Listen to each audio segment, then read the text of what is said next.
बहुत समय पहले की बात है।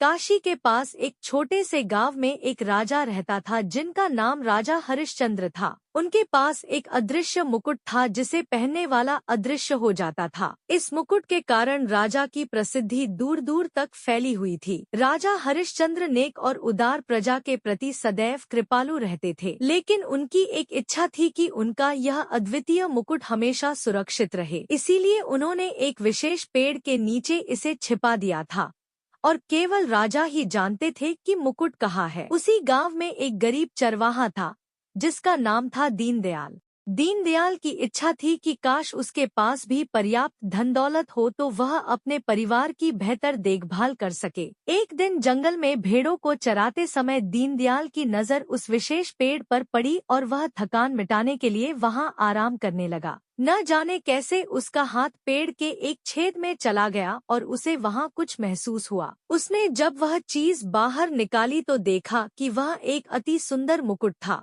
दीनदयाल को नहीं पता था कि वह मुकुट कितना खास है, लेकिन जैसे ही उसने मुकुट को अपने सिर पर रखा, वह अचानक अदृश्य हो गया। वह समझ गया कि यह कोई साधारण मुकुट नहीं है और उसने तय किया कि वह इसका उपयोग अच्छे कामों के लिए करेगा। कई दिनों तक दीनदयाल ने अदृश्य रहकर गांव के लोगों की मदद की। वह चोरों को पकड़ता, गरीबों की सहायता करता और उनके चेहरों पर खुशियां बिखेरता। लेकिन उसने अपनी इस खासियत को कभी किसी से प्रकट नहीं किया। लेकिन कहानियों की तरह हकीकत में भी एक मोड़ आता है।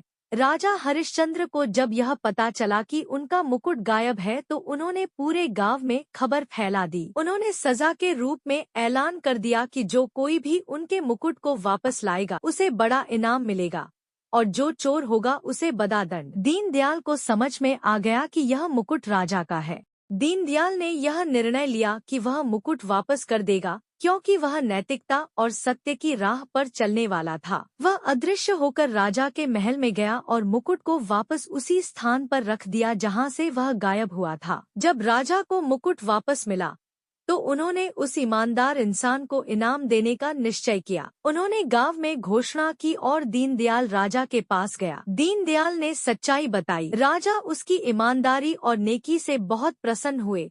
उन्होंने दीनदयाल को गांव में उसकी मदद के लिए बहुत सारा सोना और धन दिया। इस कहानी के द्वारा हमें यह सीख मिलती है कि सत्य और नैतिकता का मार्ग हमेशा हितकारी होता है।